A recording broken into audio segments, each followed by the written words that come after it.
Assalamualaikum warahmatullahi wabarakatuh.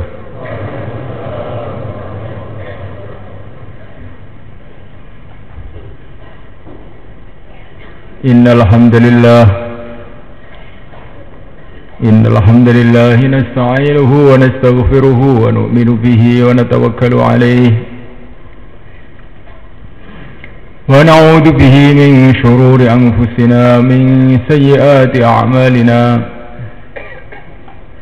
من يهديه الله فلا مضل له ومن يضلل فلا هادي له أشهد أن لا إله إلا الله وحده لا شريك له وأشهد أن سيدنا مولانا وحبيبنا محمدا عبده ورسوله اللهم صل وسلم وبارك عليه وعلى آله وأصحابه والتابعين لهم إلى يوم القيامة أما بعد.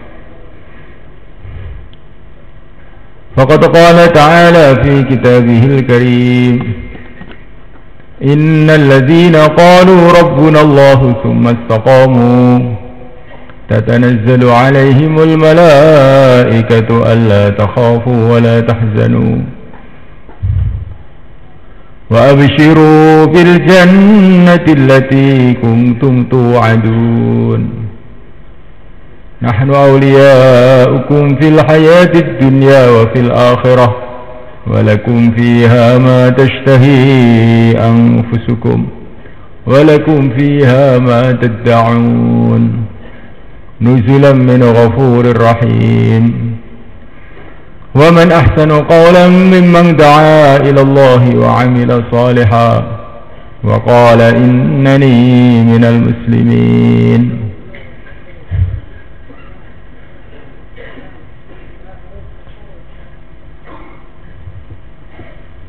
Hadirin yang dimuliakan Allah SWT, Allah Subhanahu wa Ta'ala yang telah mendatangkan kita ke dunia ini.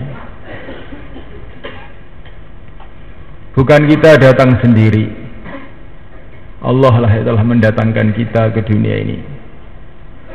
Allah pula yang telah mendatangkan ayah kita, ibu kita, nenek-nenek kita, kakek-kakek kita ke alam dunia ini.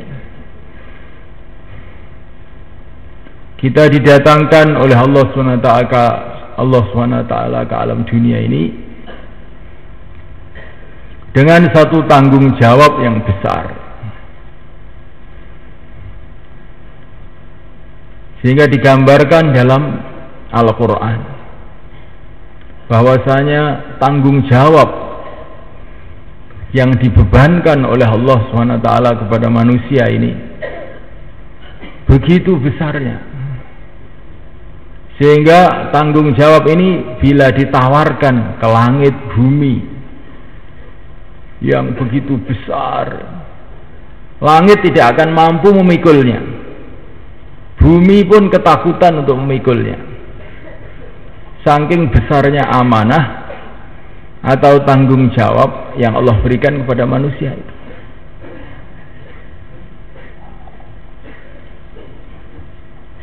Dimuliakan Allah SWT, apakah tanggung jawab itu? Tanggung jawab itu adalah tanggung jawab agama.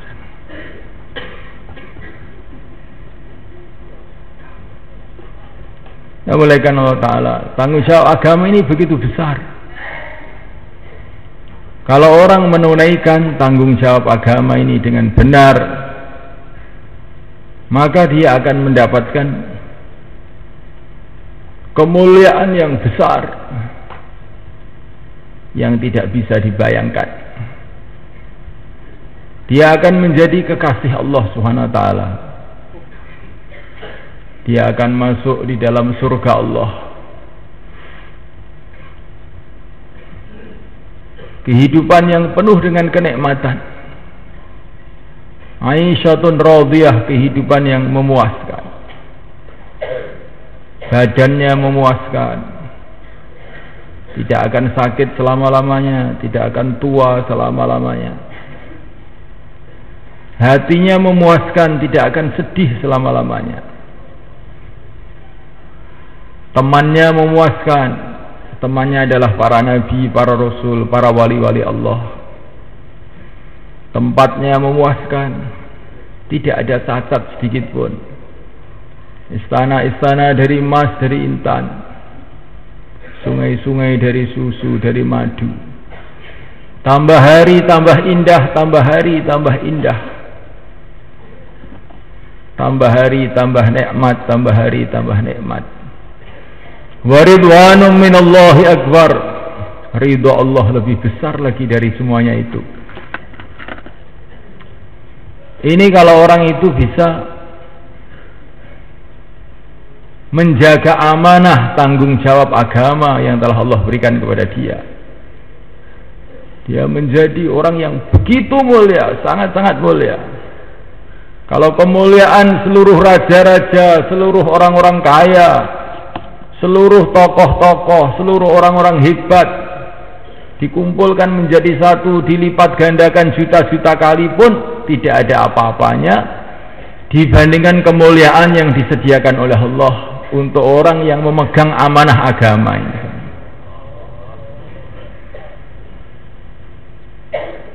Tidak bisa dibayangkan. Tetapi sebaliknya juga, Assalamualaikum warahmatullahi wabarakatuh, kalau manusia ini tidak memegang amanah agama ini, maka di dunia yang sebentar ini dia akan senantiasa dalam keresahan, kebingungan, kegundahan. Walaupun seluruh hiburan didatangkan, tapi hatinya tidak akan pernah bisa tenang. Walaupun seluruh harta semua didatangkan, hatinya tidak pernah. Namuliakan Allah SWT. Belum lagi nanti di akhirat dia akan mengalami kesusahan. Tambah hari tambah susah, tambah hari tambah susah, selama-lamanya. Inilah tanggung jawab kita. Jadi jangan sampai kita ditipu oleh syaitan. Saya ini kan orang biasa. Untuk apa susah-susah memikirkan agama? Saya ini bukan kiai, bukan ustadz, bukan suro, bukan apa-apa. Saya ini kan cuma petani. Untuk apa kok nemen-nemen mikirnya agama lho, ngopo? Ini tipuan daripada syaitan untuk menghancurkan kita sehingga kita akan menyesal selama-lamanya. Seluruh manusia tanpa kecuali, bangsa mana saja, pangkatnya apa saja, pekerjaannya apa saja, apa dia petani, apa dia pedagang, apa dia rakyat, apa dia presiden, apa dia raja, apa dia kuli, semua mendapatkan amanah yang sama dari Allah SWT. Itu amanah agama ini, yang bila dia pegang ini amanah dengan betul-betul, dia akan mendapatkan kemuliaan yang tidak ada taranya, tidak ada ukurannya, enggak ada habisnya. Semua cita-citanya akan diberikan oleh Allah. Semua kesenangannya akan ditunaikan oleh Allah. Walakum fiha ma tashtahi anfusukum walakum fiha ma tad'un. Semua yang dia cita-citakan, semua yang dia inginkan akan diberi oleh Allah. Nah, malaikat Allah sebaliknya, kalau orang tidak memegang amanah agama, seluruh kesusahan akan datang. Ini untuk semua orang tanpa kecuali. Saya ini orang baru, saya ini orang lama, sama saja. Orang baru, orang lama, orang pandai, orang bodoh, akhirnya ke neraka selama-lamanya atau ke surga selama-lamanya. Akan jadi raja-raja di surga atau akan jadi intip di neraka. Jadi jangan ada istilah saya ini kan orang baru, itu urusan orang lama. Saya ini orang awam, itu urusan ulama. Tidak. Urusan akhirat ini urusannya semua orang. Urusannya semua orang.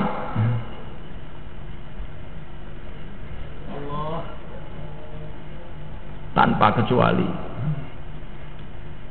Saya ini sibuk. Walaupun kamu sibuk, akhirnya kalau kamu tidak memegang agama, ya ke sana, ke tempat neraka namanya.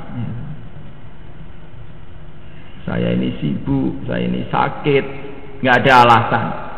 Sakit, sibuk, repot, nggak ada waktu.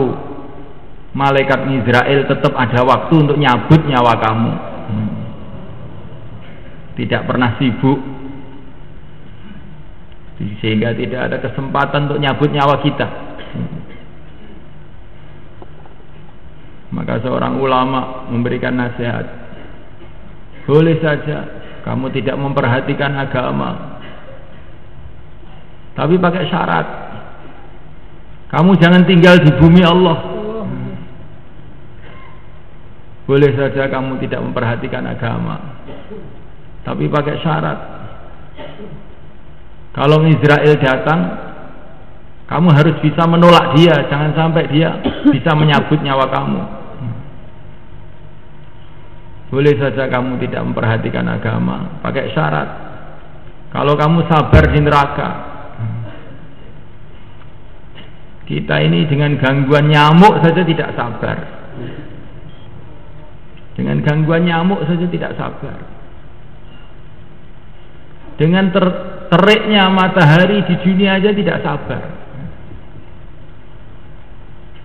Bagaimana malaikat Allah Ta'ala kalau kita bergumul dengan kelabang-kelabang kalajengking yang sebesar kuda, beribu-ribu tahun. Nah, malaikat Allah SWT kita tidak bisa membayangkan. Kita ini disuruh duduk di kamar yang enak, dikunci 1 bulan, kita nggak akan mampu, kita akan resah, susah. Bagaimana kalau dikunci di neraka bertahun-tahun, beribu-ribu tahun? Nah, malaikat Allah SWT. Maka kesusahan-kesusahan dunia ini tidak ada apa-apanya dibanding kesusahan di neraka.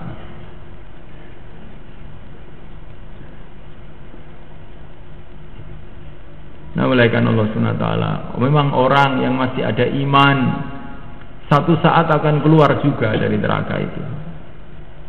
Tetapi malaikat Allah SWT, siapa yang bisa menjamin kita mati dalam keadaan iman? Maka kita ini harus senantiasa khawatir bagaimana iman kita ini terjaga sampai akhir hayat kita. Malaikat Allah SWT, semua orang, tidak peduli siapa saja, kalau dia memegang amanah agama ini, akan mendapatkan kemuliaan, kebahagiaan. Nabiullah Daud alaihissalam mengatakan, kurang lebih maknanya, seumpama kamu tahu surga, seumpama kamu pernah melihat surga, tentu tulang-tulang kamu akan lepas satu persatu karena rindu kepada surga. Saking indahnya surga itu. Begitu juga seumpama kamu tahu keadaan neraka, tentu daging-daging kamu akan lepas satu persatu karena ketakutan melihat neraka itu. Inilah tanggung jawab, malaikat, tanggung jawab seorang anak manusia. Dan kita ini memang sudah ditakdirkan oleh Allah jadi manusia, kita tidak bisa mengelak, tidak bisa lari. Memang sudah takdir kita jadi manusia, harus kita hadapi perkara ini. Maka bagaimana supaya kita ini bisa memikul amanah ini dengan baik? pertama kali harus meluruskan keyakinan. Luruskan keyakinan atas la ilaha illallah. Yang berhak disembah hanya Allah. Yang berhak disembah hanya Allah. Yang berkuasa hanya Allah. Makhluk tidak bisa apa-apa. Makhluk yang besar, makhluk yang kecil, makhluk yang mati maupun makhluk yang hidup, semua tidak bisa apa-apa tanpa Allah. Baginda Nabi mengatakan pada seorang sahabatnya, "Ya ghulam, hai anak muda, seumpama seluruh makhluk ini berkumpul menjadi satu untuk mendatangkan bahaya kepada kamu, tidak bisa kecuali dengan perkara yang telah ditentukan oleh Allah buat kamu. Begitu juga bila seluruh makhluk, manusia, jin, malaikat, raja-raja, rakyat, golongan-golongan, semua berkumpul menjadi satu untuk mendatangkan manfaat buat kamu, tidak bisa kecuali dengan perkara yang telah ditentukan oleh Allah buat kamu. Ini keyakinan ini harus lurus. Selagi keyakinan ini belum lurus, kita tidak mungkin punya amalan yang lurus. Kalau kita sudah punya keyakinan bahwa semua hanya Allah yang berkuasa, raja-raja tidak berkuasa, yang berkuasa adalah yang menciptakan raja-raja. Negara-negara tidak berkuasa, yang menciptakan negara-negara itulah yang berkuasa. Dokter-dokter tidak berkuasa, yang menciptakan dokter-dokter itulah yang berkuasa. Kalau keyakinan itu tertanam dalam hati, baru kita ini amal itu memang betul-betul karena Allah, tidak ada pertimbangan apa-apa. Bukan karena temannya, bukan karena suasana, bukan karena lingkungan. Ya sudah karena Allah saja. Yang selain Allah itu nggak bisa apa-apa. Tapi kalau kita ini keyakinan tidak lurus, kelihatannya amal, hakikatnya tidak amal, cuman ikut-ikutan amal. Kalau orang keyakinannya tidak lurus, hakikatnya tidak amal, ikut-ikutan amal, tidak ada nilainya amalannya itu apa-apa. Karena amalannya mesti pertimbangan. Isin karo kono, isin karo kene. Pertimbangannya adalah makhluk. Tidak pernah punya amalan yang ikhlas, semata-mata karena Allah. Sehingga akhirnya amalnya seperti debu yang ditabur-taburkan, tidak ada nilai sama sekali di sisi Allah. Maka pertama kali untuk kita bisa amal agama ini, keyakinan yang lurus. Makhluk tidak bisa buat apa-apa. Apa saja bentuknya makhluk itu,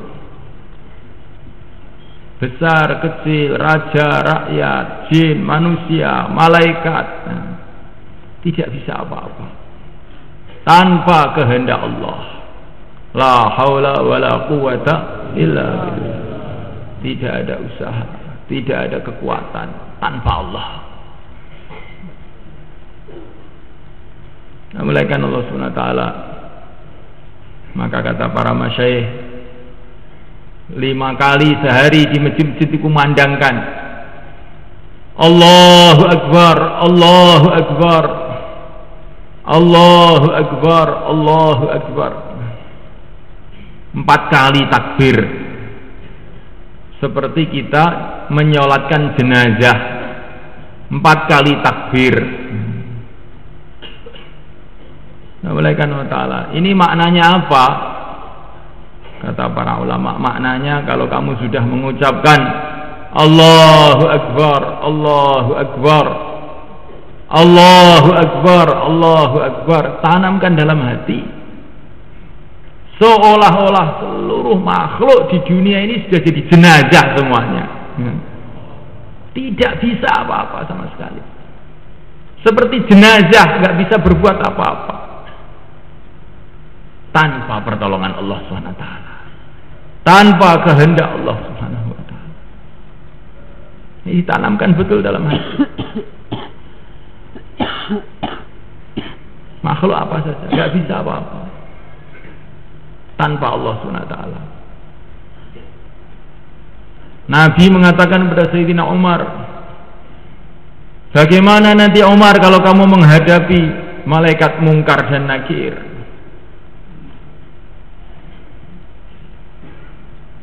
Apa itu mungkar dan nakir itu ya Rasulullah?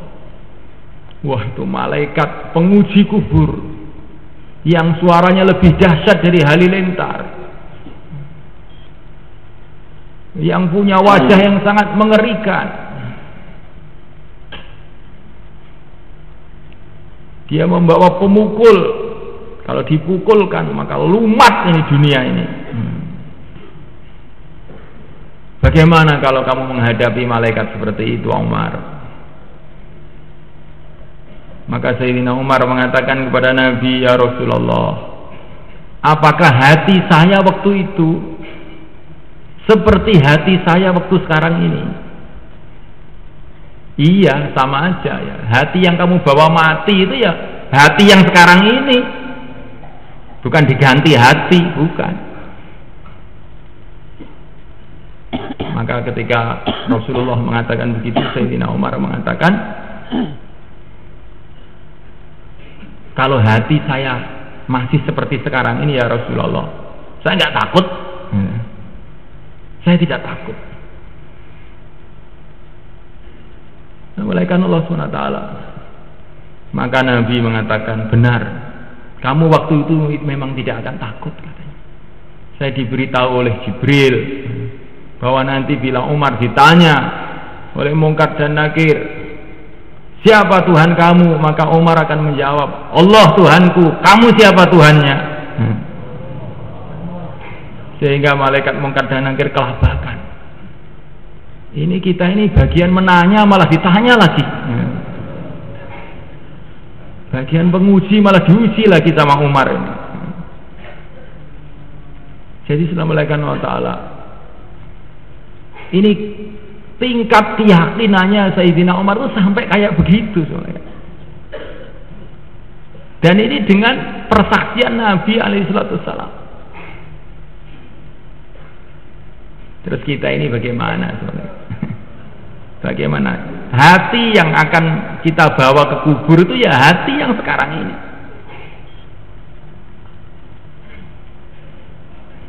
Sekarang kita ini Assalamualaikum warahmatullahi wabarakatuh, apalagi menghadapi malaikat Mungkar dan Nakir, menghadapi tim taskil saja sudah keder ya. Coba kita pikirkan bagaimana keadaan iman kita ini. Jadi Assalamualaikum Allah SWT meluruskan keyakinan. Bagaimana meluruskan keyakinan? Ini masalah keyakinan ini harus kita ulang lagi, bicarakan lagi dan lagi. Perbanyaklah membicarakan La ilaha illallah. Kata dibicarakan lagi dan lagi dan lagi. Kemudian didakwahkan. Karena menurut pengalaman orang-orang dulu, kalau kita ini mendakwahkan keyakinan kepada orang lain, maka kita sendiri keyakinannya akan meningkat. Wa man jahada fa innama yujahidu li nafsihi. Orang itu kalau berjuang, baliknya itu pada dirinya sendiri. Barokah perjuangannya itu pada dirinya sendiri. Kalau dia memperjuangkan, berjuang bagaimana umat ini imannya meningkat, maka dia sendiri imannya akan meningkat. Jadi dakwah itu Assalamualaikum ta'ala, prinsipnya itu bukan untuk orang lain, tapi untuk memperbaiki keyakinan kita sendiri. Assalamualaikum Allah subhanahu wa ta'ala. Maka kita senantiasa dakwah.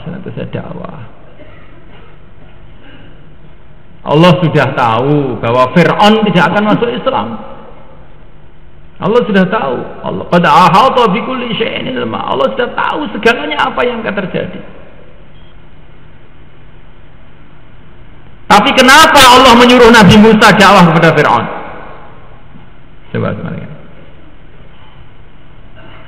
Allah sudah tahu semua yang akan beriman siapa, yang tidak akan beriman siapa. Tapi untuk apa Allah menyuruh Nabi Musa dakwah kepada Fir'aun? Ini menunjukkan, kata para ulama, bahwa dakwah itu untuk manfaat dan kemuliaan Nabi Musa sendiri, bukan untuk Fir'aun sebetulnya. Maslahat, manfaat dari dakwah itu untuk dai itu sendiri. Allah sudah tahu bahwa Abu Lahab tidak akan masuk Islam dengan nas Quran, tabat yada abi lahabi wa tab. Memang Abu Lahab ini akan masuk neraka, Allah sudah tahu. Tapi untuk apa nabinya diperintah dakwah pada Abu Lahab? Jadi jangan kita ini bolak-balik tak omongi orang gatek nih, ya wes. Loh, dakwah iki kanggo kowe dhewe. Itu kanggo dheweke iki urusan liya meneh. Dhek gelem, dhek gak gelem urusane dhek.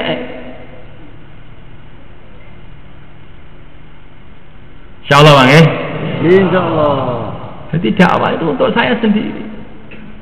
Dakwah ini untuk supaya saya dapat pahala. Dakwah ini supaya iman saya tambah meningkat. Dakwah ini supaya datang pertolongan Allah kepada saya.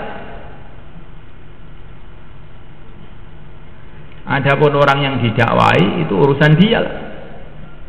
Dia mau, dia tidak mau, urusan dia. Ini lain lagi. Maka subhanahu wa ta'ala untuk meningkatkan iman ini, kita selalu mudzakarah iman dan kita selalu mendakwahkan iman kepada semua manusia di seluruh dunia. Orang yang mau kita dakwai, orang yang tidak mau pun kita dakwai. Nggak usah cari pen. Kira-kira sing gelem sapa ya gak usah. Gelem gak gelem urusan dhek, sepenting mangkat aku. Niki ketoke wong ki moh wis rasah diparani. Niki ketoke ya moh wis gak usah diparani. Akhirnya setan teko tiba, moh kabeh wong kampung iki. Wis turu ae gak tau dakwah. Nah. Tapi kalau kita ini pikir dakwah untuk diri saya sendiri, untuk mengislahkan hati saya, menguatkan iman saya, dengan dakwah itu doa-doa saya akan makbul. Dengan dakwah itu pertolongan Allah akan datang. Orang mau, orang tidak mau, urusan dia. Saya akan terus bergerak. Nah, ini yang dicontohkan oleh yang mulia baginda Muhammad SAW. Tapi sudah menjadi sunnatullah, malaikat. Kalau kita dakwah, akan ada orang yang mau, itu akan ada. Itu sudah sunnatullah. Nggak ada ceritanya mulai zaman Nabi Adam sampai sekarang ini dakwah terus sama sekali nggak ada yang ikut itu. Nggak ada ceritanya. Kalau dakwah terus nanti akan ada yang ikut. Kecuali umat-umat yang dahulu mungkin. Tapi kalau umat Muhammad SAW, ini memang umat yang disayangi oleh Allah. Setiap ada usaha dakwah, akhirnya ada yang mau. Ini barokahnya dakwah sudah Allah tampakkan di seluruh dunia. Setiap kerja dakwah dikerjakan, maka hidayah datang di mana-mana. Di negeri kita, di Eropa, di Amerika, di mana saja. Maka kita pegang kerja dakwah ini, insyaallah mereka. Dan ini untuk kemaslahatan saya sendiri. Kalau dakwah itu pikirannya untuk orang lain, maka ya kadang-kadang dakwah, kadang-kadang tidak. Seperti orang selamatan. Kalau orang selamatan tuh ya mungkin setahun sekali, ya. Karena pikirannya kan untuk menggembirakan tetangga-tetangga. Tapi kalau suruh tiap hari selamatan, siapa yang kuat? Tapi kalau makan untuk diri kita sendiri, tiap hari makan. Begitu juga dakwah. Kalau dakwah kita pahami untuk diri saya sendiri, untuk peningkatan rohani saya sendiri, maka kita tiap hari dakwah. Tapi kalau kita pikir dakwah takaza markas, ini nanti ya bergerak semangat sebentar, kemudian cuti. Tapi kalau makan, karena ini keperluan kita sendiri, tidak pernah cuti.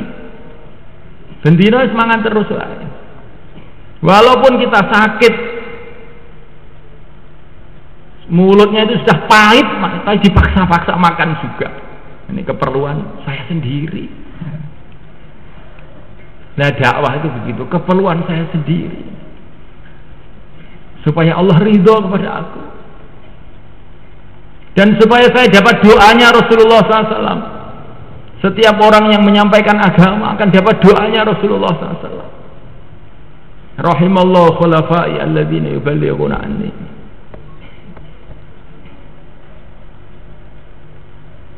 Kamu ini apa sudah baik toh? Kesana kemari dakwah apa sudah baik? Bukan. Saya ini belum baik, tapi saya ini ingin dapat doanya Rasulullah SAW, sehingga nanti saya bisa jadi baik. Jadi dakwah itu supaya dapat doanya Rasulullah. Di antaranya niat kita begitu, bukan karena kita sudah baik, bukan. Dan dakwah ini semuanya kan dalam rangka untuk menyayangi umat. Orang yang sayang kepada umat akan disayangi oleh Allah. Ar-Rahimuna yarhamuhumur Rahman. Dan dakwah ini tandanya ada iman di dalam hati, itu dakwah.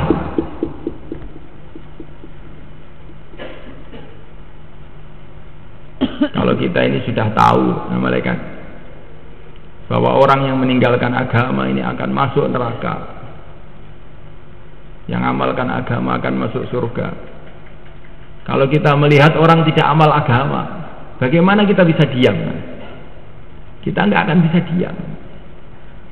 Kalau kita ini melihat ada mobil dengan kecepatan tinggi, sopirnya nggak tahu kalau di depan itu ada jurang, maka pasti kita akan berteriak-teriak, apa, bahaya Pak, depan itu jurang Pak. Ya, teman-teman. Jadi kalau orang itu ada iman kepada akhirat, pasti dia akan senantiasa bicara akhirat. Tidak bisa dia lepas ke diri.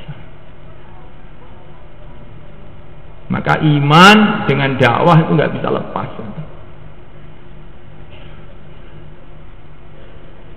Kita melihat orang-orang tidak mengingati Allah, tidak taat kepada Allah, kita tidak akan bisa diam. Karena Allah melihat kita, Allah mendengar kita, Allah mengawasi kita. Kalau kita ini semulaikan Allah Ta'ala melihat orang-orang tidak taat kepada Allah, kemudian kita diam saja, terus bagaimana sikap kita kepada Allah? Apakah Allah tidak akan marah sama kita? Maka dakwah dengan iman ini nggak bisa dipisahkan. Maka inilah kemalakan cara untuk meluruskan iman yang pertama, ya dengan suasana dakwah, mudzakarah iman, doa kepada Allah agar Allah memberikan kepada kita hakikat iman. Ya Allah, berikan kepada aku hakikat iman. Ya Allah, berikan kepada aku hakikat iman. Masalah-masalah yang kita hadapi tampak rumit tidak karu-karuan, hakikatnya itu dari masalah iman. Banyak orang datang, Pak, saya ini begini, masalah ini. Saya hampir stres, Pak. Memang sudah stres betul sekarang ini saya. Bagaimana jalan keluarnya? Ini sebetulnya bukan masalah itu. Yang membuat kamu stres itu bukan masalah-masalah itu. Sebetulnya yang bikin stres, bikin bingung, karena iman ini lemah. Maka Sayyidina Hasan ibnu Ali radhiyallahu ta'ala anhu, beliau ini kehabisan uang, cucunya Nabi, sudah nggak punya apa-apa lagi sama sekali. Sehingga beliau ini mengambil pena sama kertas untuk nulis surat kepada satu temannya untuk minta bantuan. Belum sempat menulis, beliau tertidur, mimpi jumpa kakeknya yang mulia baginda Muhammad SAW. Maka baginda Nabi mengatakan kepada Hasan,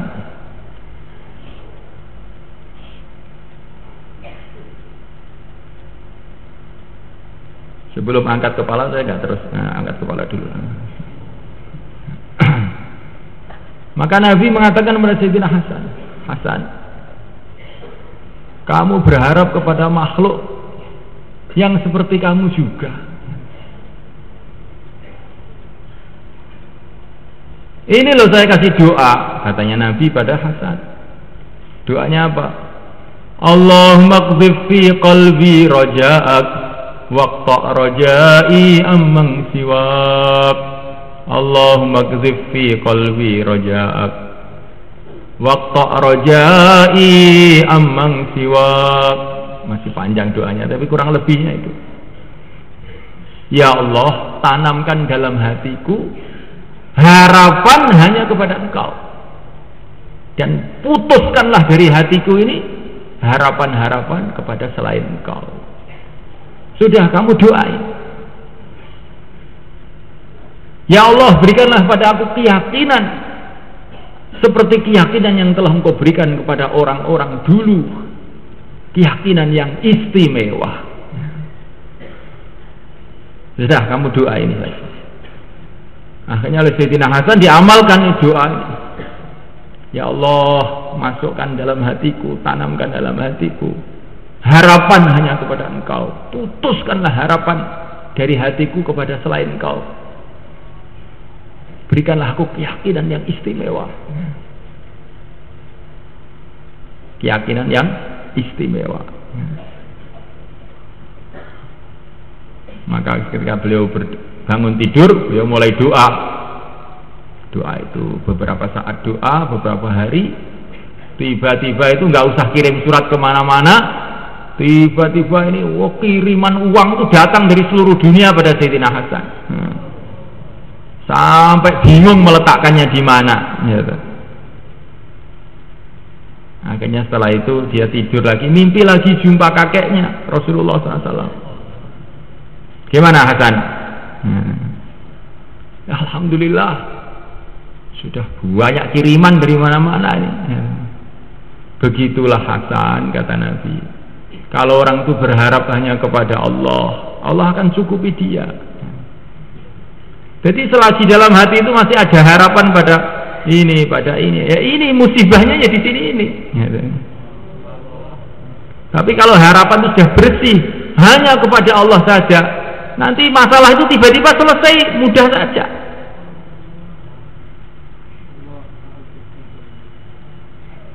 Nah ini yang kita mau belajar, praktek.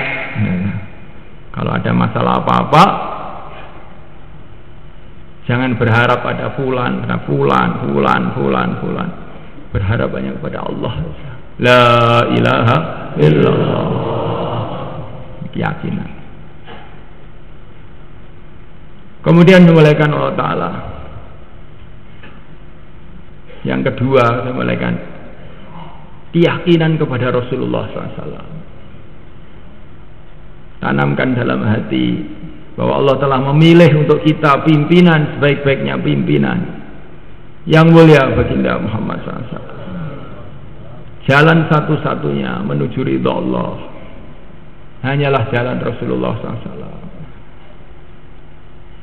Tanamkan dalam hati, sehingga pikir kita siang dan malam itu bagaimana mengikuti kehidupan Nabi, mencintai Nabi melebihi segalanya. Nabi mengatakan, belum termasuk orang beriman selagi belum mencintai aku melebihi cintanya pada ayahnya, ibunya, dan seluruh manusia. Cinta kepada Nabi, akhirnya cinta pada sunnah-sunnah Nabi, cinta dengan perjuangan Nabi, cinta dengan umat Nabi, cinta dengan para ulama yang membawa ilmu-ilmunya Nabi,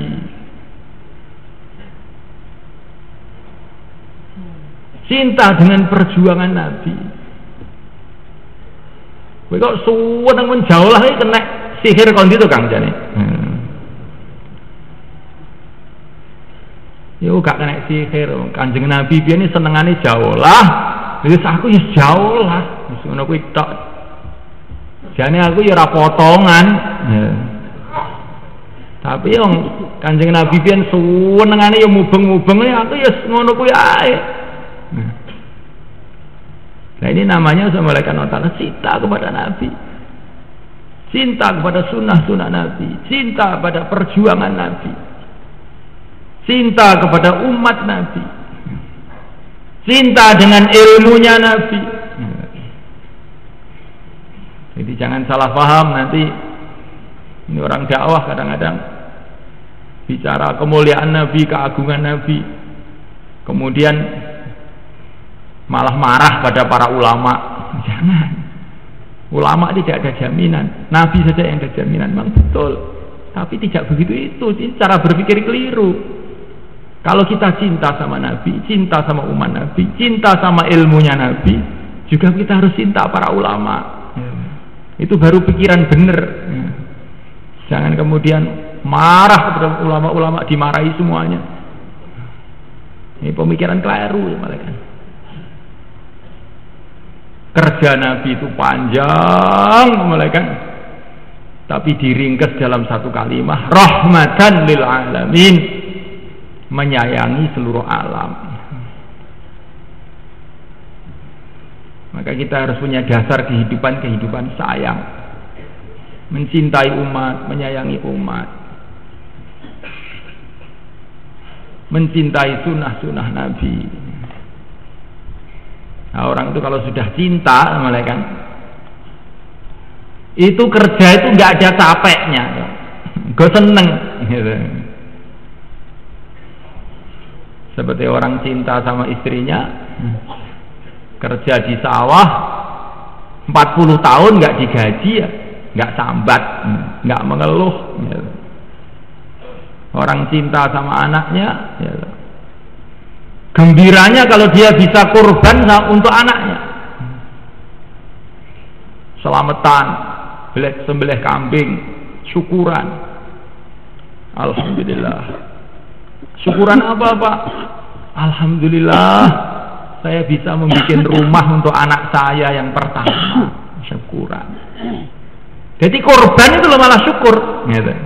Bikin rumah, direwangi utang-utang gitu, diberikan sama anaknya, bukan minta gaji sama anaknya, malah syukuran, nyembelih ayam.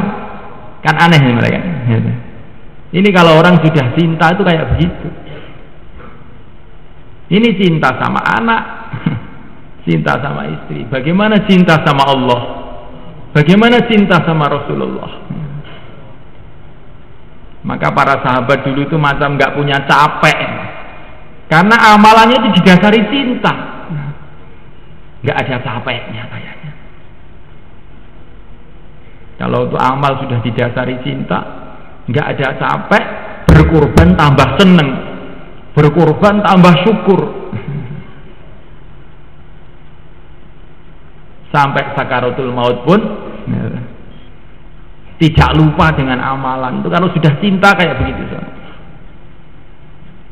Kalau orang sudah cinta sama anak, ya, sudah sakaratul maut, oh itu sawah ini untuk anak saya yang pertama, itu rumah ini untuk anak saya yang terakhir ya.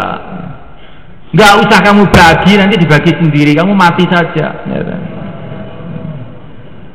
kok tidak ngurus-ngurus sawah. Ya, Tapi karena cinta tadi ini, karena cinta sudah sakaratul maut pun masih mikir anaknya. Lah Rasulullah SAW itu cinta kepada umat, maka sudah sakaratul maut pun mikir umat. Ummati. Sudah sakaratul maut pun masih membentuk jamaah, ingin menyelamatkan umatnya yang belum kenal agama Allah. Cinta. Jadi yang kita kehendaki bukan hanya dakwah, tapi bagaimana dakwah jadi kecintaan kita. Yang kita kehendaki bukan hanya amal, tapi amal jadi kecintaan kita. Yang kita kehendaki bukan hanya amal sunnah, tapi amal sunnah jadi kecintaan kita. Yang kita kehendaki bukan hanya ibadah, tapi ibadah jadi kesenangan dan kecintaan kita. Sehingga sakaratul maut dalam ibadah, sakaratul maut dalam dakwah. Seorang ulama ini malaikat, dia punya sifat cinta khidmat, sehingga ketika beliau sakaratul maut, banyak orang tetangga datang. Dia sudah sakaratul maut, tapi memang dia ini suka khidmat. Maka dia bilang sama istrinya, istriku, sebentar lagi saya sudah mati. Ini tamu-tamu nanti jangan lupa ya, kasih makan. Saya nggak sempat ngasih makan, ini sudah mau mati ini saya.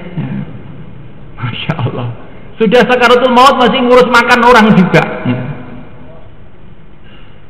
Jadi orang-orang dulu itu seperti itu tuh, kan?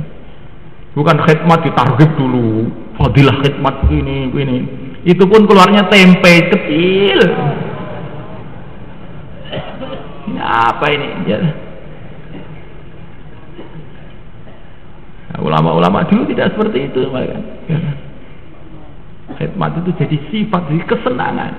Ibadah jadi kecintaan. Dakwah ini jadi kecintaan. Nah ini yang kita inginkan. Maka kita perlu latihan, insyaallah malaikat. Maka yang niat untuk 4 bulan, 40 hari, silahkan berdiri ke selatan.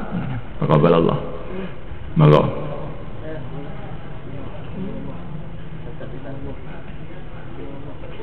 Yang Kediri, sing pundi sedaya Pak, monggo. Sing badhe medal sekan wulan, sekan dosa dinten, monggo jumeneng ngidul sedaya Pak, monggo. Taqabbalallah.